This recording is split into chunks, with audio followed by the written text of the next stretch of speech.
La paracha de cette semaine, parachat Ki Tetse, commence par le verset suivant. Ki Tetse la milchama al oivecha, untanu Hashem elokecha biyadecha.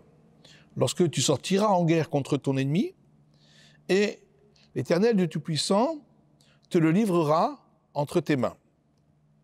Les commentateurs se demandent pourquoi le verset commence par « lorsque tu sortiras en guerre », alors qu'on aurait pu dire « lorsque tu seras en guerre, lorsque tu feras la guerre ». Pourquoi le terme « sortir en guerre » ? Il est bien connu que lorsqu'il y a une guerre, c'est celui qui attaque le premier qui, le plus souvent, prend le dessus. Parce qu'à partir du moment où il est entré en territoire ennemi, il est beaucoup plus difficile de le déloger, alors que si on attaque en premier, à ce moment-là, on empêche les autres d'attaquer.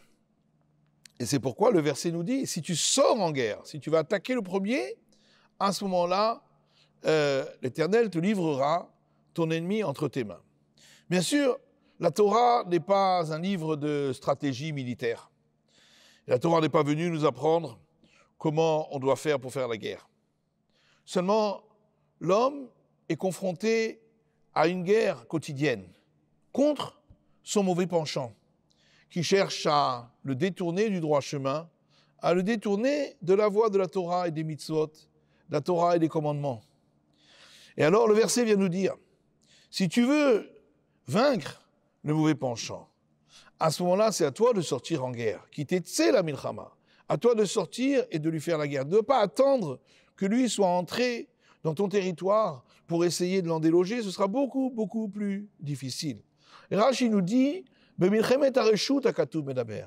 Le verset parle d'une guerre qui n'est pas obligatoire.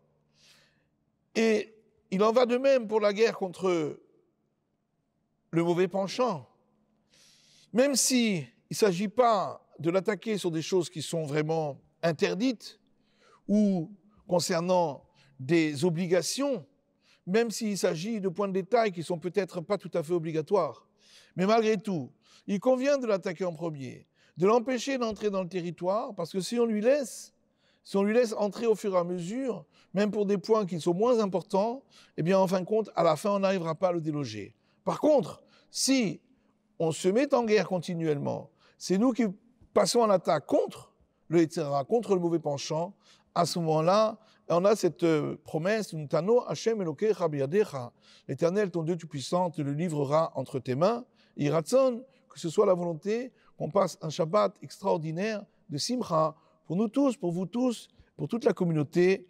Amen.